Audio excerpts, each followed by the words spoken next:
Magandang gabi sa mga mahal naming manonood. Ang ating online program ay magsisimula sa loob ng ilang minuto.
Rizal Park, Luneta. Isa itong mohon, isang bantayog, isang landmark.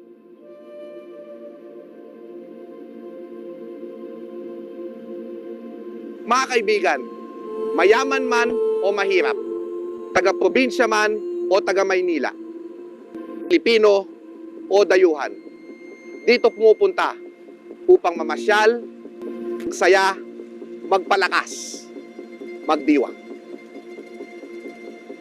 Ito po pinakaimportanteng parke sa kasaysayan ng bansa.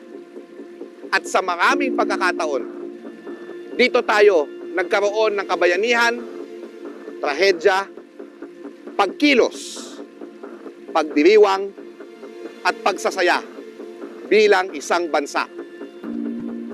Ang Maynila ang kabisera ng Pilipinas. Pero ang Rizal Park Luneta ang puso ng Republika. Makasaysayang araw po sa inyong lahat. Ako po si 𝘕𝐲𝐶HUA, isang public historian. Samahan niyo po ako sa Rizal Park Luneta walking tour.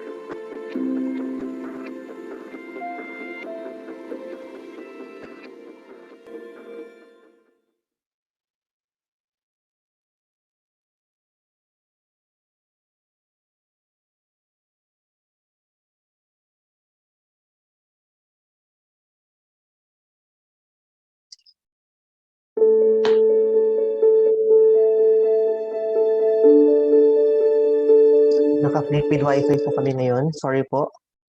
Nawala ng internet ang buong office. Ay, grabe.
Magandang gabi sa inyong lahat. Malugod po naming binabati ang lahat ng mga nakikibahagi sa ating online program para sa gabing ito. Ang proyektong ito ay handog sa inyo ng National Parks Development Committee at ng Department of Tourism.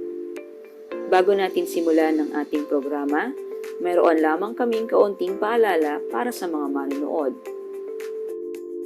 Una, ang ating online program ay mapapanood ng live sa ating Facebook page sa facebook.com/npdc.ph. Magiging available ito on demand pagkatapos ng ating live discussion. Hinihikayat po namin ng lahat na i-share ang webinar na ito sa kanilang mga kaibigan sa social media. Ikalawa, nais naming marinig ang inyong mga komento at makita ang inyong mga reaksyon sa live discussion. Para sa Zoom participants, kung kayo ay may mga tanong para sa ating speaker, maaari ninyo itong iparating sa amin sa pamamagitan ng Q&A button na matatagpuan sa ibabang bahagi ng inyong screen. Para naman sa ating mga viewers sa Facebook, maaari ninyong i-comment ang inyong mga katanungan sa live video na ito. Sisikapin naming masagot ang lahat ng inyong katanungan sa nakatakdang oras. Panghuli, ang mga makakakompleto lamang sa pagsagot ng ating online survey form ang makakatanggap ng copy ng kanilang digital certificate. Kaya abangan po ninyo sa chat box at comment section ang online survey link na aming ipopost. Paki-review po ang inyong entry details, lalo na ang inyong pangalan, bago i-click ang submit button. Dahil ito po ang aming ilalagay sa inyong digital certificate. Iyon lamang po ang ilang mga paalala.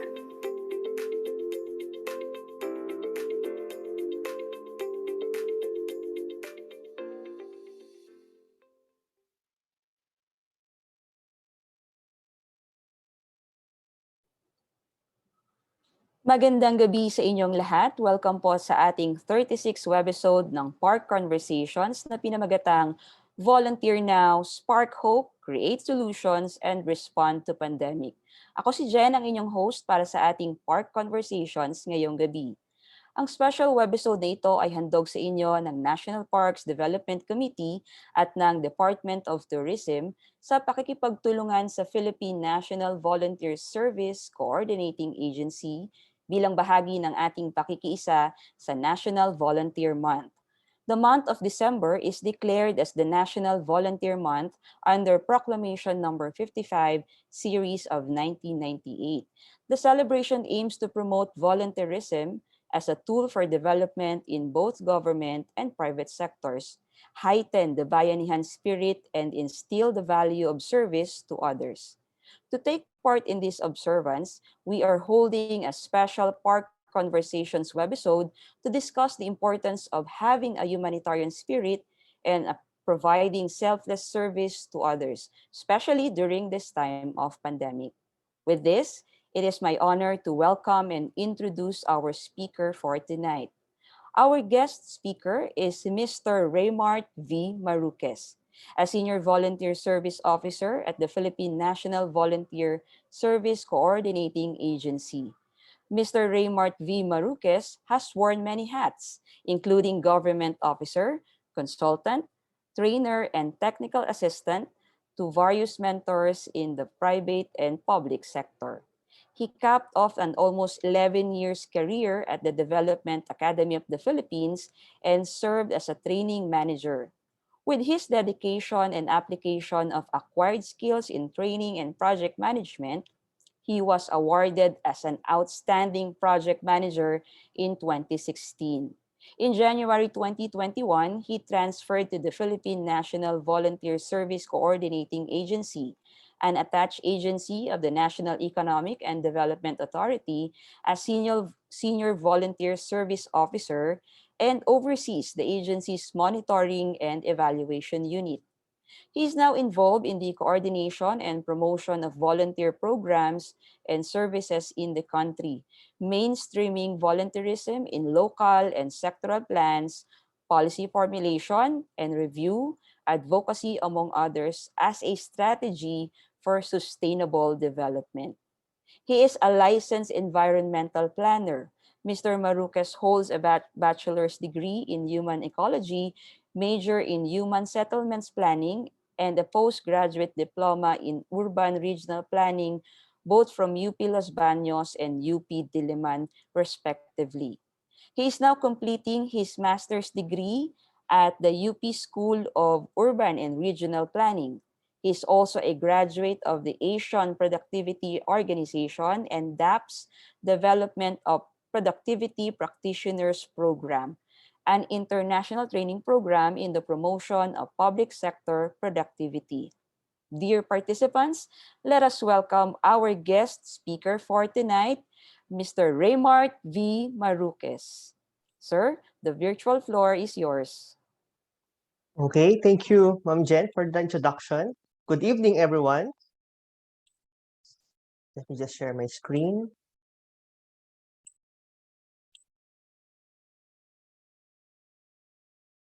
Okay. All right. Yeah. So good evening, everyone. Raymart, or Mart for short. I'm a senior officer of the PNBSCA. Thank you first, National Parks and Development Committee, for this invitation for the PNBSCA, no, and also for promoting the National Volunteers Month. Ayan. So with this, allow me to introduce to you our agency, through the AVP of the agency.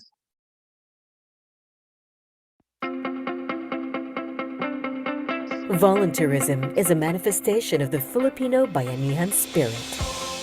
The government, through the Philippine National Volunteer Service Coordinating Agency, or PNVSCA, as the lead agency, continues to recognize volunteering initiatives of Filipinos in its desire to spur national and local development with a human heart. The agency also supports the development of the network of volunteer organizations and provides technical advice and assistance in strengthening the volunteer management system of volunteer organizations.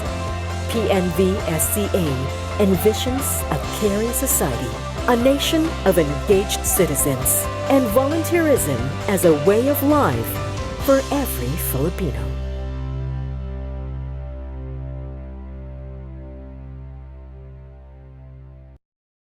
Okay, to summarize po, no, the PNVSCA is the agency mandated to promote and coordinate volunteer programs in the Philippines.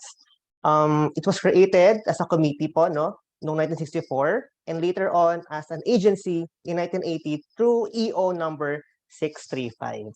As you can see in the screen, no, ano ba ang aming ginagawa? So the PNVSCA main tasks include coordination, monitoring, and evaluation of volunteer programs, policy review and formulation, advocacy, and provision of technical services.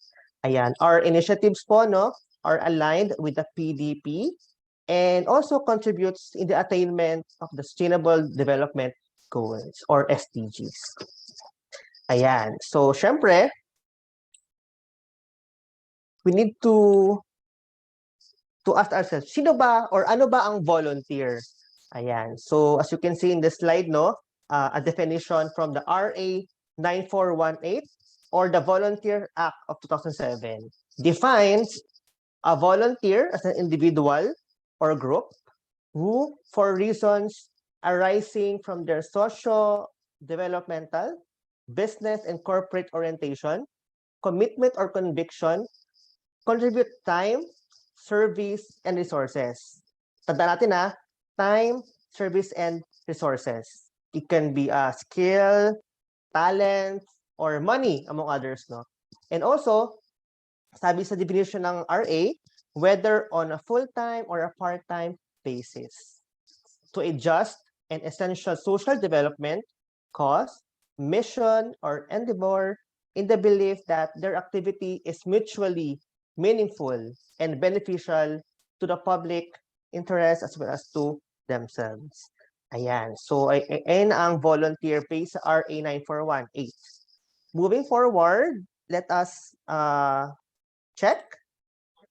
Ano naman ang volunteering? Ayan. Sabi ng United Nations, sabi nila, volunteering or activities undertaken of free will for a general public good and where monetary reward is not the principal motivating factor. Ayan. So, ayun ang sabi ng UN regarding volunteering. And of course, we need to check then sa Philippine setting, no?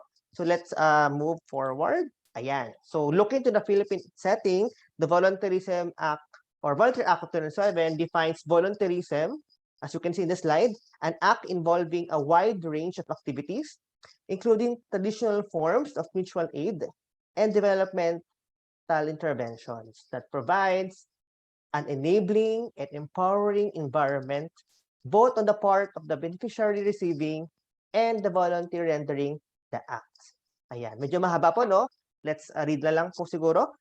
Undertaken for reasons arising from social developmental, business, or corporate orientation, commitment or conviction for the attainment of the public good, and where monetary and other incentives or rewards are not primarily the motivating factors. Ayan. So, dyan, sabi po sa aming mga notes, no, wala po talagang legal definition on volunteering talaga. Several studies have sought to understand whether there are common core principles which underlie the general public's understanding of volunteering, both within and across countries. According sa isang study ng Institute for Volunteering Research, sabi nila, at nag-explore the link between volunteering and social exclusion, it was found out that volunteering was most commonly understood as a form of work without pay. Ayan. Sabi din sa isang source, most common notion was it consisted of offering time and help to others. And of course, you are not forced or coerced to do it. Ayan. So that's some information on volunteerism. And syempre, based on those definitions, no, considering those definitions, we can say that there are core characteristics of volunteering. Ayan. So for the first one, as you can see, kusa or free will. Ayan. For this, the activity should be undertaken voluntarily according to an individual's own free will. No? Sabi dito, it should be non-compulsory and not required. In Tagalog, kusang loob. Ayan. At hindi napipilitan or pinipilit. Ayan. So, may mga factors din dapat nyo consider regarding this volunteering, no? For example, kung physical coercion ba, may pananakit ba, for example, or constitutional, for example, tatanggalin ka ba sa trabaho kung hindi ka nakapag-volunteer, or social, for example, blackmail or shiname ka in social media, or nag-announce na ikaw lang ang pwedeng or ikaw lang ang hindi nagpa-participate. Ayan. And if you don't participate, we will bully you if ever, forever. Ayan. So, yun yung mga example na dapat consider for this core characteristic. Ayan. Second naman po, kapwa or beneficial to others. Ayan. Activity, for example, no, should be of benefit to someone other than volunteer or to society at a larger scale. Ayan. Although it is recognized that volunteering brings significant benefit to the volunteer as well. Ayan. The main focus in this core characteristic is kapwa, not our own personal good. Ayan. This definition is galing sa Russell Commission Report 2005 and definition developed for the UN National Year of Volunteer in 2001. Ayan. So, ang ating third core characteristic of volunteering is unpaid or kapalit na bayad, hindi hangad. Ayan. These activities should not be undertaken primarily for financial reward. We don't volunteer to earn income, but to be of service to others. Ayan. So, don't expect na merong salary or monetary gain in return. However, some expenses incurred by volunteers should also be considered. For example, transportation costs, living allowances for national travels, or out-of-town volunteering, among others. Ayan. So, these should also be considered. Ayan. So, ito po yung ating mga core characteristics ng volunteering. So, let me ask you, mga audience, virtual audience, no? How many people kaya ang estimated na nag-volunteer each year? Ayan. Sino kaya pwedeng makahula kung ilang kaya ang nag-volunteer for each year? Ayan. Siguro, I will mention na, no? According to UNV 2018 State of the World's Volunteerism Report, over 1 billion people volunteer globally. Ayan. So, some information, the total hours they contribute is equivalent to 109 plus million full-time workers, exceeding the number of people employed in 6 out of 10 most populous countries worldwide. Ayan. So, ang dami nag-volunteer every year, sabi ng UN report. Okay. So, we ask ourselves, no, why do people volunteer? Yeah, so let us look at these reasons, no, based on the research conducted by the American Psychological Association. Ayan. First, personal values. Ayan. For some reason, personal values and concerns about the world lead them to volunteering. For example, advocacies on environment or on mental health. Ayan. So, depende rin sa concerns when it comes to volunteering. Ayan. For some people, no, this can serve or meron din mga religious components, but there are no evidence though that suggests that religious people volunteer more than those who are not. Ayan. Another reason, sabi dito sa ating slides is through community concerns. Ayan. So people are committed or people are concerned about the community they live in or in any ethnic group to which they feel an attachment. Ayan. Example dito ay sa paniniwala kay St. Charles Borromeo. Ayan. For example, this is usually the top reason for older volunteers in giving back. Ayan. So, mayroon din concerns sa community for them to volunteer. Ayan. Next reason is through self-esteem enhancement. Ayan. Sabi dito, no, other people choose to volunteer because they feel better about themselves. Ayan. For example, eye contact and smiling releases hormone oxytocin, ayan, which helps us handle stress better. Ayan. Additionally, volunteering gets us active, no, and moving, which make us more physically fit. Ayan. So, nakaka-bagets din ang pag-volunteer through some physical activities ng volunteering. Yan. Next, why do people volunteer? Because there's a need to understand others. Ayun. Sabi dito, sa iba, volunteering is a way to gain a better understanding of different places, culture, and people. Yeah. So the most common examples of this type of attribute are when volunteers travel to other countries, to other places, to help them to build schools, to those who are sick or injured, and also to serve underdeveloped communities. Ayan. So last reason sa ating slide is personal development. Ayan. So sabi dito, younger volunteers typically fall into this personal development group, no? Those who volunteer for this reason are usually looking to meet new people, making new friends, expand their network, and learn more about themselves. Or siguro advance their career as well. Career din as well. So, tanong ko lang po, no? Ganito rin po ba ang mga objective ng mga kabataan natin ngayon sa ating Zoom and Facebook Live audience na nag-volunteer para maging mas marami pwedeng ma-meet na people or gain and make new friends? Ayan. So, these are just common reasons, no? And for sure, you can also think of others as well. Ayan. So, and possible din, no? You may volunteer dahil sa mga nabanggit na reasons or 2 or more reasons na nabanggit po kanina. Ayan. So, yun po ang ating mga reasons. Why do people volunteer? For this one, paano na tayo makapag-volunteer, no? Siyempre, we can give time. For example, you can provide care for the elderly, or packing relief goods. Yan, mga example lang. And also, you can give talent or like skills, no?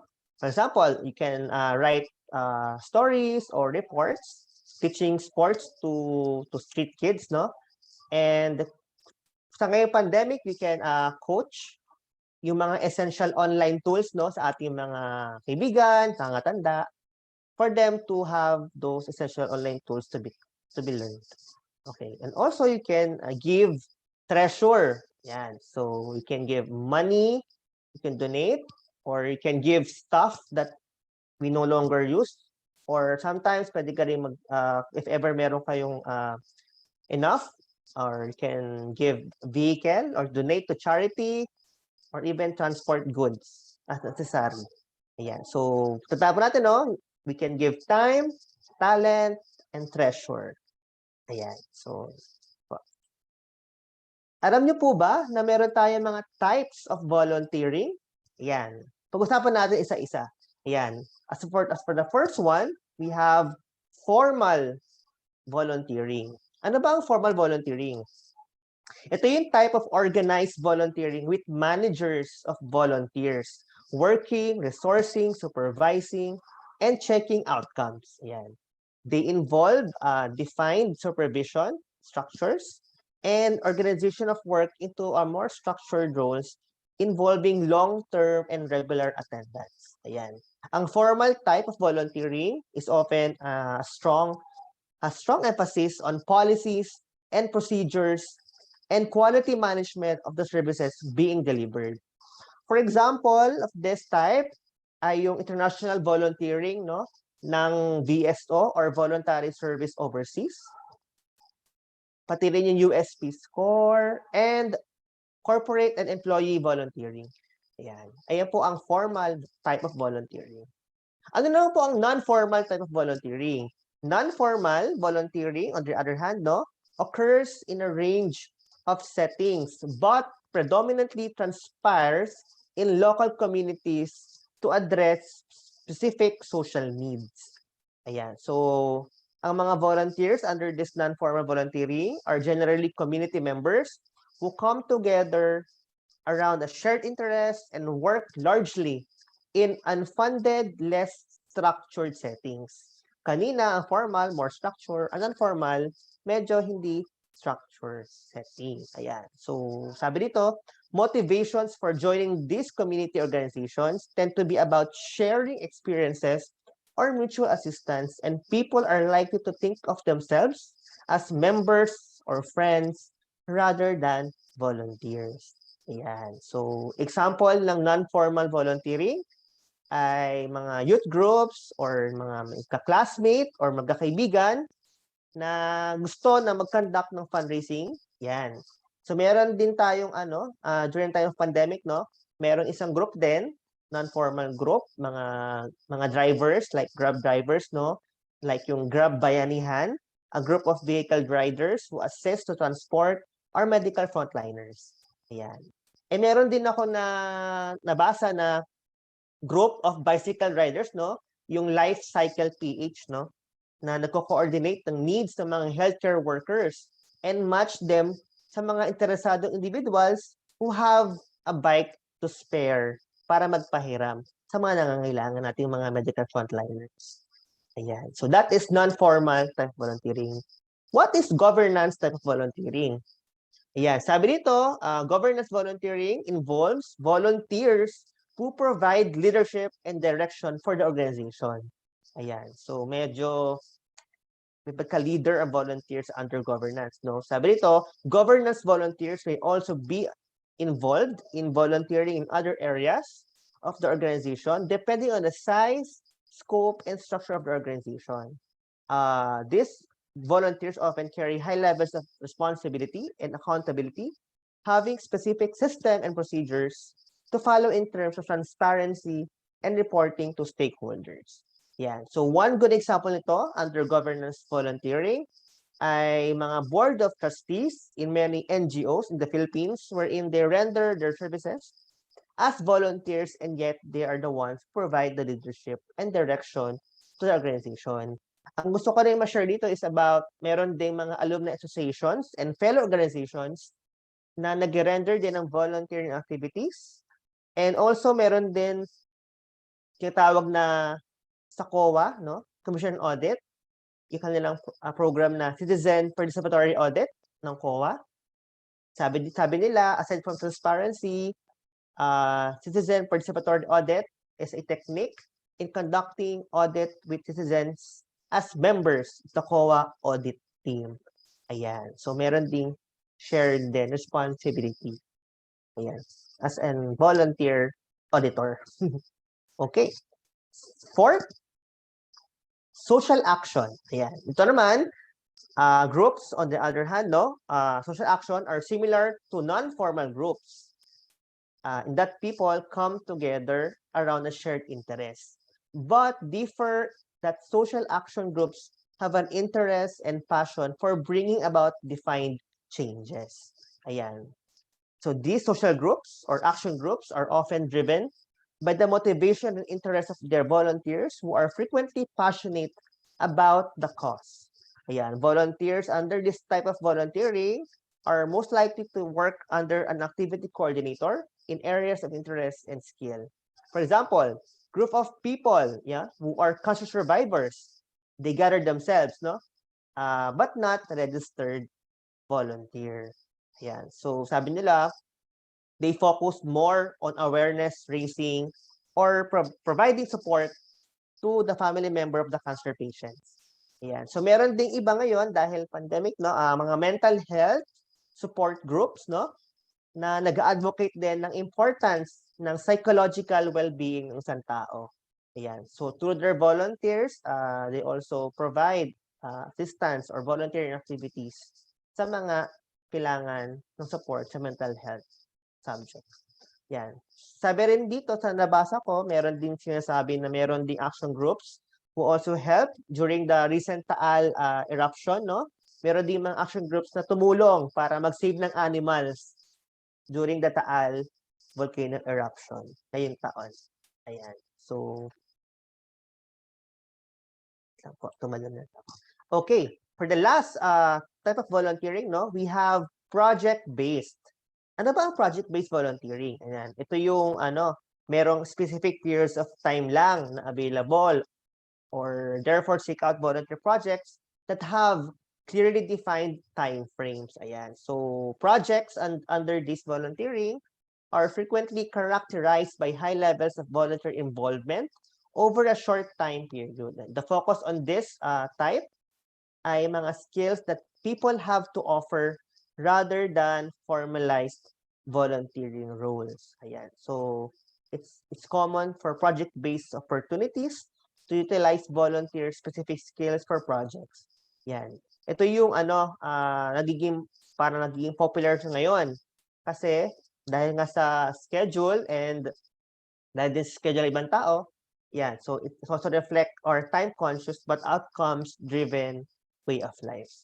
For example, IT persons, no, yung mga galing sa software or mga developers, no, may nag-develop ng website or writers to write stories or articles, ayan, for a short period.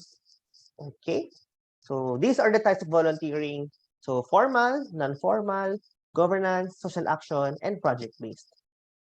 Moving forward, ayan, so kanina, no, we are talking about types of volunteering. Ano naman ang mga responsibilities ng volunteer?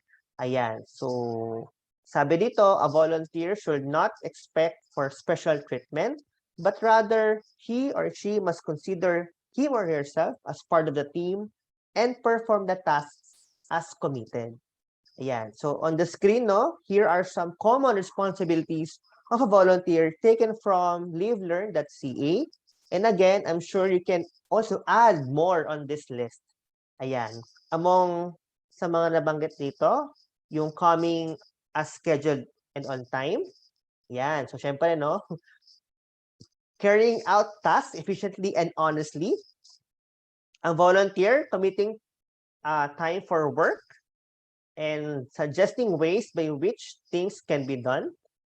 Accept guidance and decisions of the volunteer coordinator. Participate in orientations, trainings, and meetings, and keep internal information confidential. Ayan. So, meron tayo din data privacy regarding the volunteering.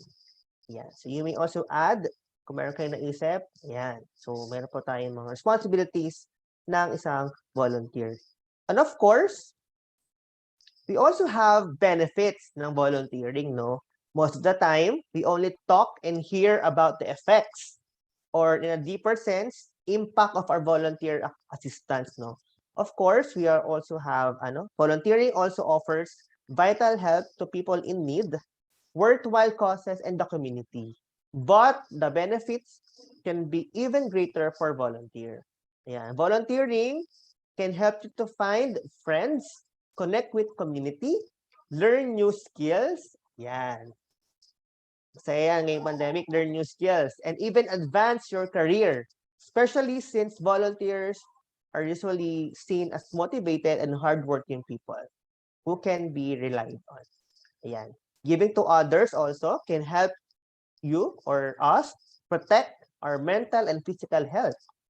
It can reduce stress, combat depression, and keep you mentally stimulated, and provide a sense of purpose. Ayan. While it's true that the more you volunteer, the more benefits you'll experience, no? So volunteering does not have to involve a long-term commitment or take a huge amount of time out of your busy day.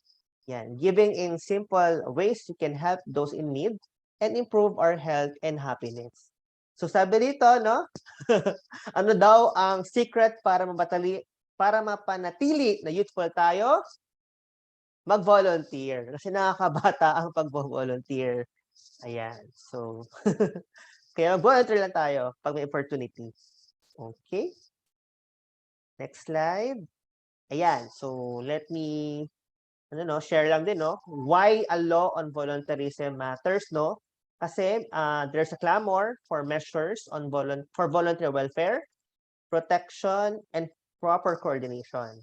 And also, ito yung response to the UN Declaration of calling governments to pass legislations on volunteerism. And also, syempre, recognition by the government, no, on the role and contributions of volunteers in development. Ayan. So, some volunteerism policies mandates, no? So, sabi dito, volunteering could have a far bigger impact if its full potential was supported by structures, systems, and partnerships that recognize the flexibility, respond to its complex shifting characteristics, and holistic contributions. The Philippines has also taken steps to manage and channel volunteering activity through this RA, Republic Act 9418 on strengthening volunteerism, adopted in 2007. Ayan. So, 9418, RA 9418. Okay. So, here are the salient features of the RA 9418, no? First, integration of volunteerism in basic and higher education curriculum. And also, meron din nakalagay din na establishment of volunteer program in national government agencies, LGUs, which includes yung Bayanihang Bayan program for government agencies, for government service.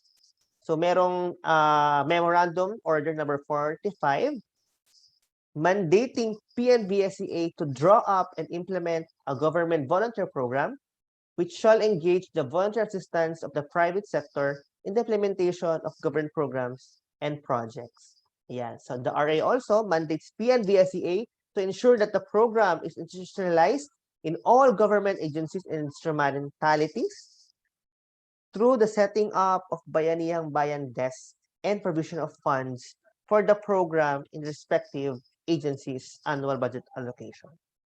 Ayan. So, syempre, one important then salient feature, RA 9418 also indicates the provision of incentive package to volunteers, no? Which may include yung allowances, insurance, training, assistance, project support, tokens of appreciation, recognition of volunteer status, visa privileges for foreign volunteers. Ayan.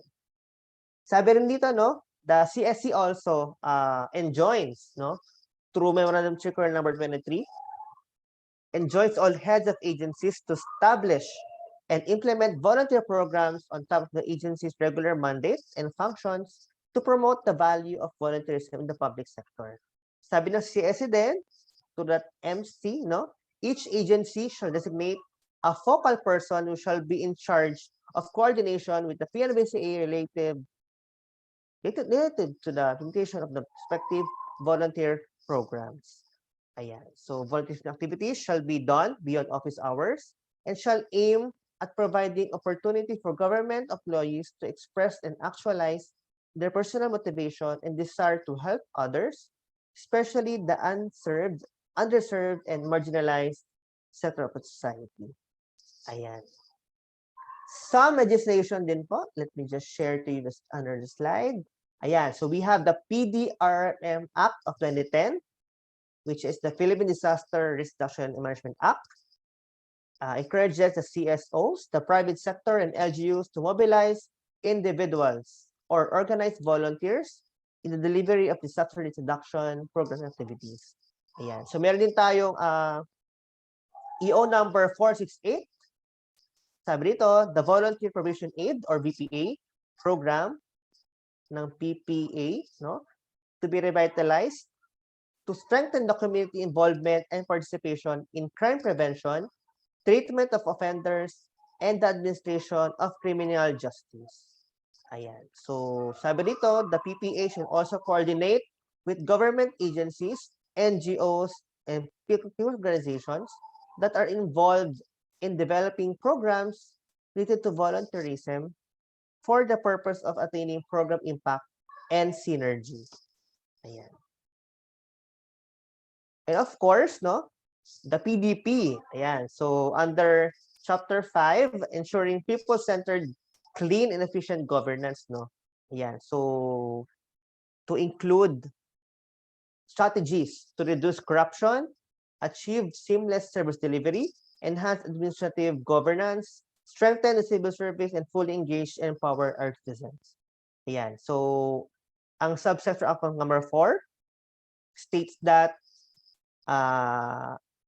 focuses on citizens fully engaged and empowered, states to ensure that government policies and program projects are responsive to the needs of the people. So the government will actively seek to engage citizens in all aspects of the governance. Ayan. So aside from this laws, no, meron din tayong mga several volunteerism related bills na na-file sa 18th Congress, which are currently awaiting discussion and decision. So this proves, no, that Filipinos and the Philippine government put a high importance on volunteerism, as the government also recognize the role and contribution of our volunteers in socioeconomic development and others. Yeah. The contribution of volunteers are actually highlighted during this time of pandemic. A government cannot do it alone and need the support of other sectors as well. So in short, we need everyone's help for volunteerism in the development. Yeah, that is why the NVM team for this year, Volunteer Now, Spark Hope, create solution and respond to pandemic challenges. In Tagalog, magboluntaryo tayo, buhayin ang pag-asa, lumikha ng mga solusyon at tumugon sa mga hamon ng pandemya. This team is aligned with the current pandemic situation we are facing right now, encouraging people to be part of the fight against COVID-19 pandemic through volunteerism. Ayan. So let me share to you this slide to link volunteerism with development. Ayan. Sabi dito, no, volunteerism as a tool for development is recognized by people and governments around the world and in the different aspects of development as shown in this diagram sa slide natin. Ayan. So yung mga benefits and impact include for economic, no, volunteering also contributes to the achievement of GDP. Also help in enhancing opportunities for full employment, and also volunteering can reduce dependency and promote empowerment. For social naman, volunteerism, no, create groupings that can cement social norms and inculcate a sense of civic responsibility and belongingness. Ayan. Sabi dito, social integration of marginalized or excluded sectors of society.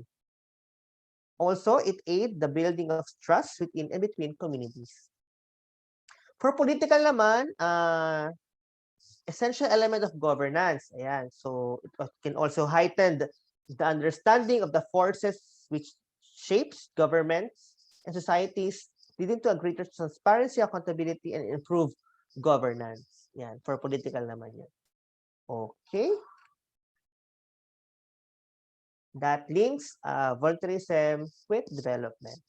Ayan. So, next slide shows naman, so kanina, no, responsibilities and benefits. Ngayon naman, ano ba ang mga rights ng volunteer? Ayan. So, meron tayong maraming rights. So, meron tayong mga identify galing sa volunteersocial.org. Ayan. Let me just briefly read to you ano ba ang mga rights ng volunteers. First, being given accurate and truthful information about the organization. As part of the team, no, he or she should have a better grasp of the organization regarding its projects and programs. Ayan. So, isang right ng volunteer is work in a safe and healthy environment. Ayan. Siyempre, lahat naman dapat ganun ang ating need to work in a safe and health environment. Yan. Siyempre, reimbursed for out-of-pocket expenses. For example, transportation costs in going to the field, no? So, we should also consider that as a right of a volunteer. Next, not fill a position held by paid staff to avoid redundancy, have a job description and agreed working hours. Ayan. So, syempre, dapat agreed ang ating mga volunteering activities between the two parties, no?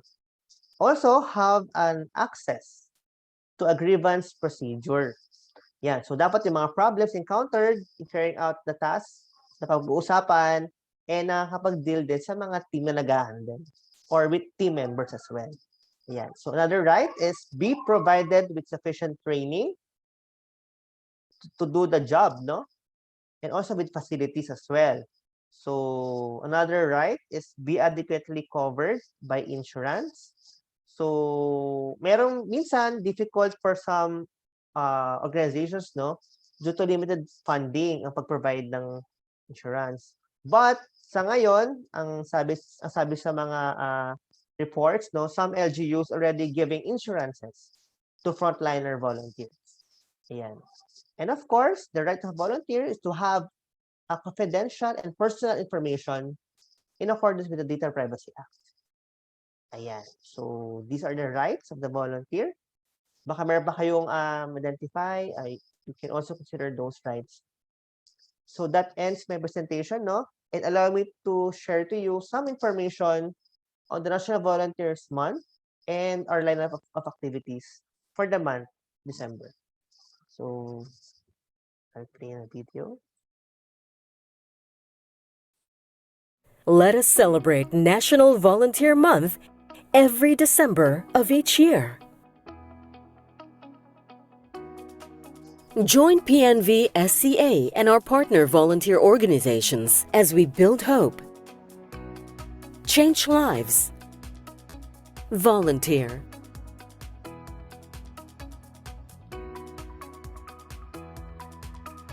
Bukod sa akin, marami po silang mga batang natutulungan, mga street children.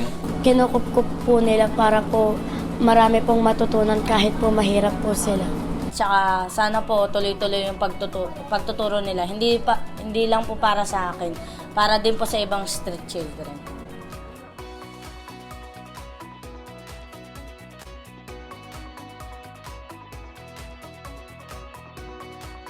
So, gustuhan po ng mama ko na mapubuti po yung kalagayan ko. Dinala po ako sa Damascus. Kasi lalo pa po akong nag-improve sa mga bagay-bagay tulad po ng water station na isa po to sa skills ko po. Kasalukuyan nung namatay ang asawa ko po, dito po may tumulong po sa akin na ako'y makarating dito na para makapasok dito sa Tayan. Kaya ako'y nagkaroon ng bahay. Maraming tumulong sa akin.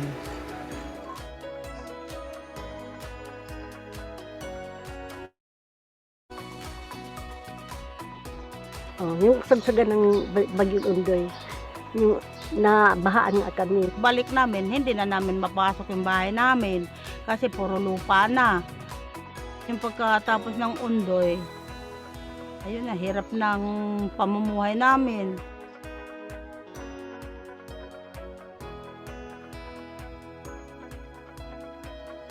Bukod po sa bahay, binigyan po kami ng double deck tsaka lamesa. At binigyan po kami ng pag-asa na magkaroon ng bagong buhay po. Kung wala sila, wala naman kami dito ngayon. Advocate volunteerism. Show appreciation and recognition to volunteers.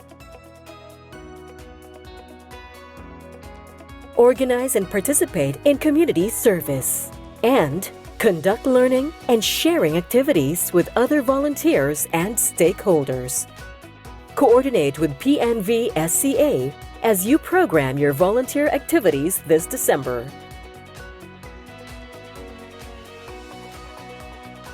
Email us at info@pnvsca.gov.ph or visit www.pnvsca.gov.ph. 'Di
Okay, so guys, please visit our website for more details, no? Please also browse our official social media platforms.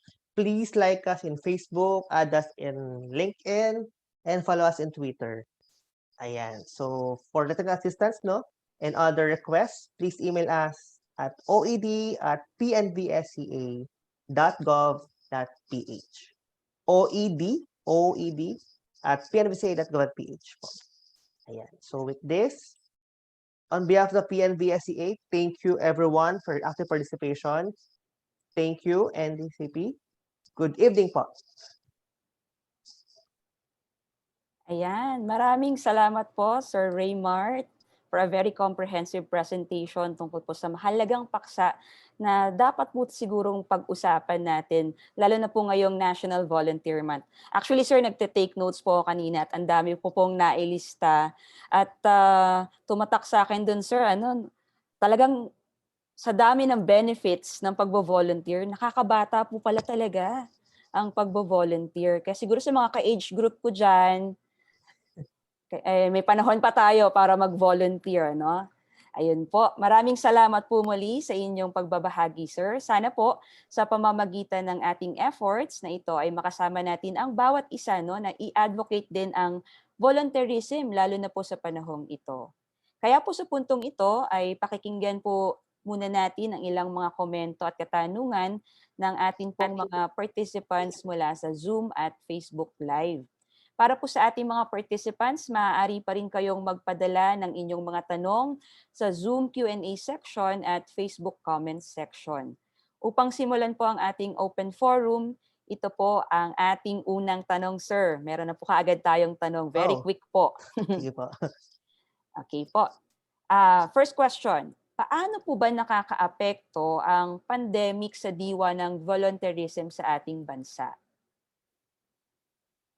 Actually, wala naman talagang dapat ikatakot sa pag-volunteer kasi given naman the strict health protocols ng ating government with the guidelines, no.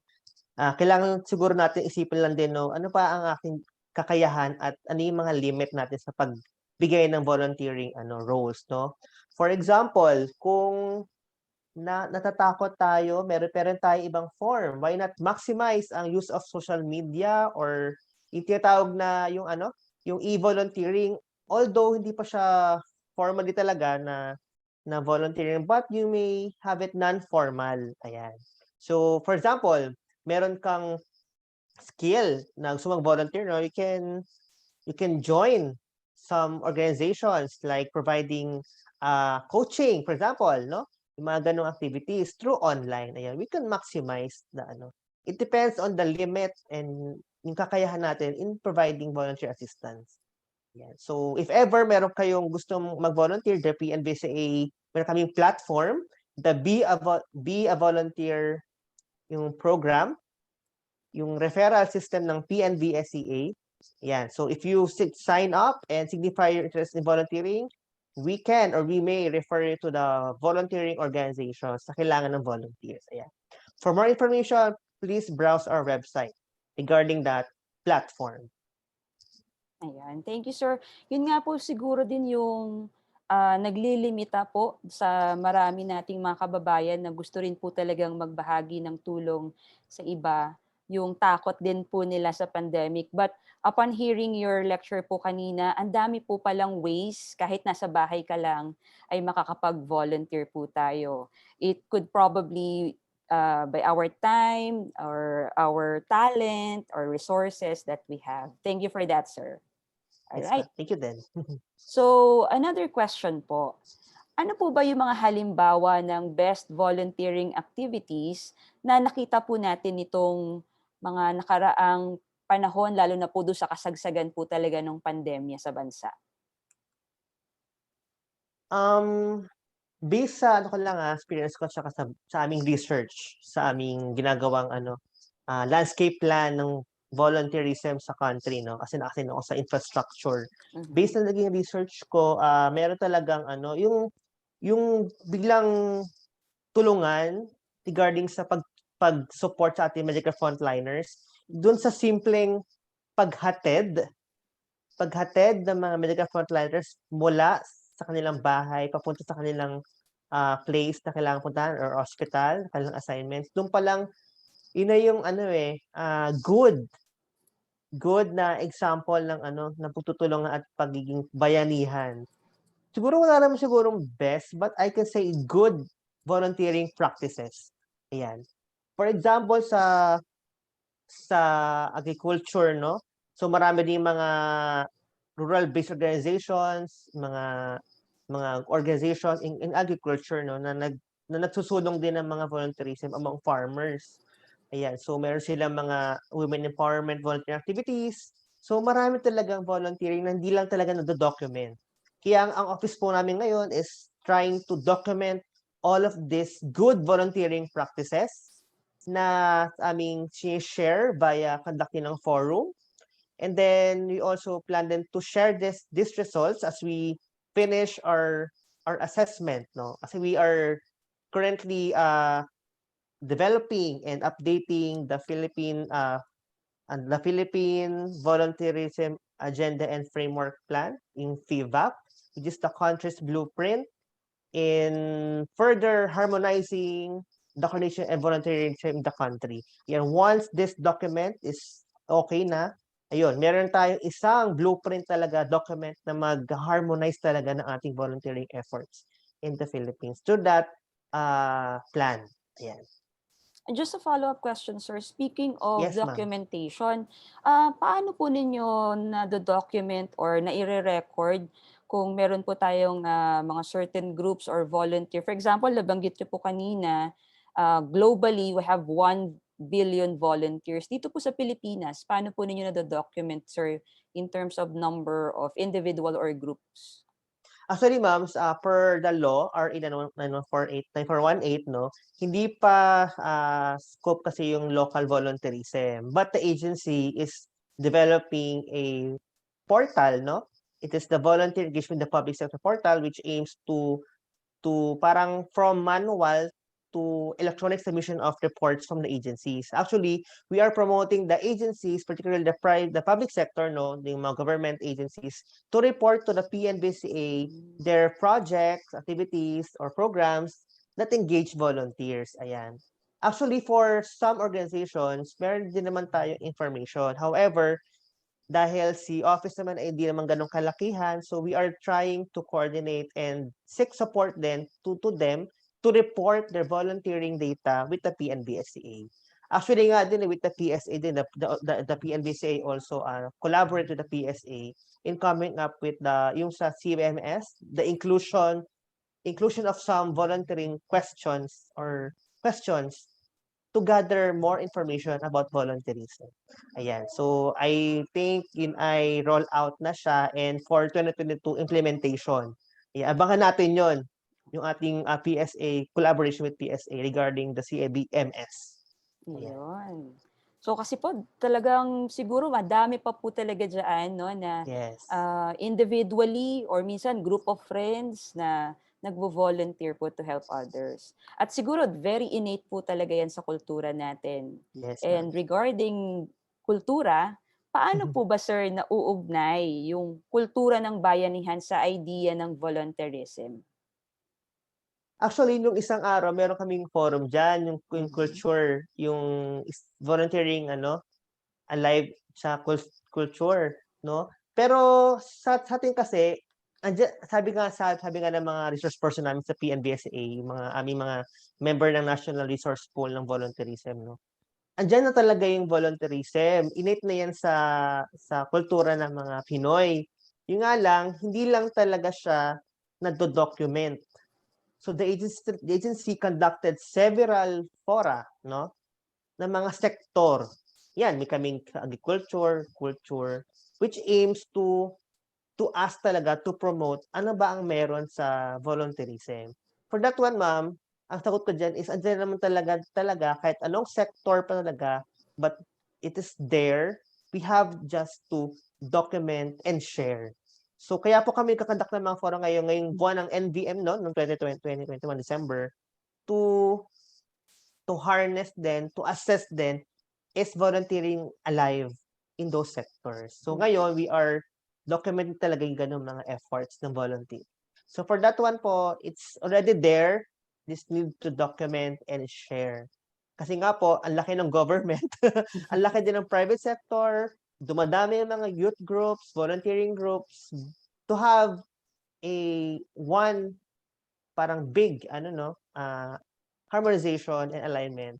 The PNVCA would like to handle those po para magkaroon tayo ng one direction. Yun, talaga naman, no? At nakapagbibigay po kasi ito talaga ng malaking inspiration din Yes, sa ma'am. iba pa, no, sir, na gusto din pong mag-volunteer.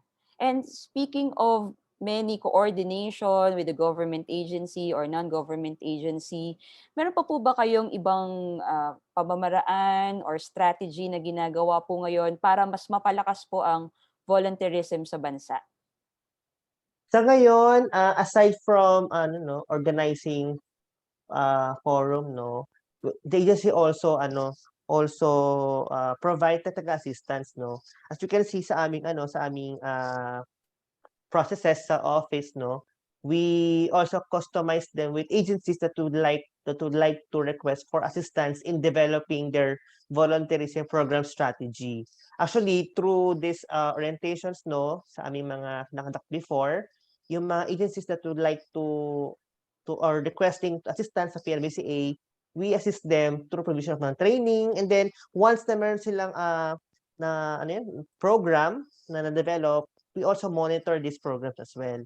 Aside from this, we also, since the PNVCA is the attached agency ng NEDA, no, so we also seek support din ng ating mga NEDA regional offices. Kasi wala kaming regional offices po eh. We have the NEDA regional offices as our partner sa regions, no? We also have this yung call for designation ng volunteer focal persons per agency, per LGU. So we are having we release a call to designate these volunteer focal persons to assist the PNVCA in promoting and coordinating the volunteerism in the country. Ayan. So, marami kami ginagawa ding mga ganong, para at least meron tayong contact. Kasi ang hirap din kasi na, di ba, we cannot do it this alone. So, we need the support of everybody to further mainstream volunteerism, particularly sa regions, in the local government units.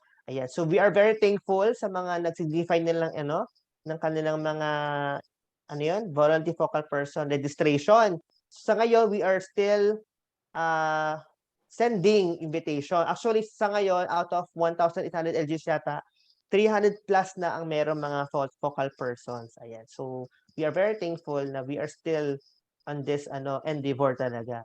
Kasi, hindi lang namin kaya lahat. Malaki ang gobyerno, malaki ang bureaucracia. Kailangan namin ng tulungan, support ng mga private orgs as well. Ayan. So, kaya kami kakonduct ng mga series of webinars and forum and some other activities na pwede makatulong. And other than, yung mga social media din ng mga ibang mga platform ng mga news, guestings, yun, doon na kami pumapasok para at least mas lumawak ang reach ng PNVSCA. Ayan. Sa dami po siguro ng activities na yun, sir, lalo na sa mga linya ng activities nyo ngayong buwan or ngayong week, talaga Yes, pong mas mapapalawak pa po ang ating kaalaman tungkol sa volunteerism. At hiramin ko po yung tagline ninyo kanina sa isa po ninyong video, let's make volunteerism a way of life. No? Ang ganda po nun, sir. At talagang kahanga-hanga po kayong mga nasa volunteer group na talagang nagre-reach out, no, dun sa mga kababayan natin na nangangailangan po talaga na hindi tayo naghihintay ng anumang kapalit. Saludo po kami sa inyo, sir. Ayan po. At mula po sa bumubuo ng NPDC, maraming salamat po, sir, sa pagsagot sa ating mga tanong sa ating live viewers. Sobrang dami po naming natutuhan at kulang po yung ating oras, no, na inilaan para po dito sa Q&A. Pero upang formal po na isara po ang ating Q&A, sir, baka mabigyan niyo po kami ng very short concluding statement po ninyo para rin po sa ating mga participants. Go ahead, sir. Okay, sa mga tagapakinig at naka-tune in sa ating Facebook Live, thank you very much for your time. At huwag matakot mag-volunteer. Ayan. So, basta may opportunity, laban lang, mag-volunteer tayo. Ayan. Thank you very much, Sir Raymart. Mula po sa lahat ng bumubuo ng NPDC Taos Puso po kaming nagpapasalamat sa pagbabahagi po ng mahalagang impormasyon na ito sa publiko tungkol sa pag-advocate sa volunteerism. Ito'y para mapasigla rin po yung ating leadership at diwa ng bayanihan sa atin pong lahat. Para naman po sa ating mga participants, sana nagkaroon tayo ng mas malalim, mas malawak na pag-unawa sa paksa ng volunteerism. At sa pamamagitan po nito, sana ay nahikayat din po tayo na maging volunteers sa kani-kaniyang community na atin pong nire-represent. At this point, we will now award the Certificate of Appreciation to our guest speaker.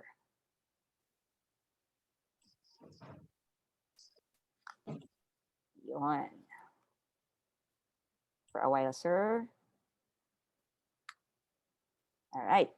So the Department of Tourism and the National Parks Development Committee award the Certificate of Appreciation to Mr. Raymart V. Maruquez for sharing his valuable insights and knowledge on the webinar titled Volunteer Now, Spark Hope, Create Solutions, and Respond to Pandemic Challenges, given this 15th of December 2021 via Zoom video conference, signed by Ms. Cecil Lorenzana Romero, the NPDC Executive Director. Thank you very much po, sir. Thank you very much din po for this opportunity. Muli, maraming salamat po, Mr. Maruquez, at sa atin po mga participants sa parehong Zoom at Facebook platform. Sana pare-pareho tayong natuto, nag-enjoy sa ating Park Conversations episode ngayong gabi. Magkita-kita po tayong muli sa susunod na Park Conversations. Ako po ulit si Jen. Maraming salamat po at magandang gabi po sa inyong lahat. Para makakuha ng digital certificate, pakisagutan po ang maikling survey na matatagpuan sa Zoom chat box at Facebook live comment section. Makatutulong ito upang mapagbuti pa namin sa NPDC ang kalidad ng aming mga programa at proyekto. Kung nag-enjoy kayo sa ating online program ngayong gabi, paki-follow kami sa aming social media accounts upang maging updated sa iba pang makabuluhang programa at proyekto. Para sa Facebook, paki-like ang aming Facebook page sa facebook.com/npdc.ph. Para sa Instagram, paki-follow ang npdc.ph. Para sa Twitter, npdc_ph. At para sa YouTube, mag-subscribe sa National Parks Development Committee. Hinihikayat po namin ang lahat na i-share ito sa kanilang mga kaibigan sa social media.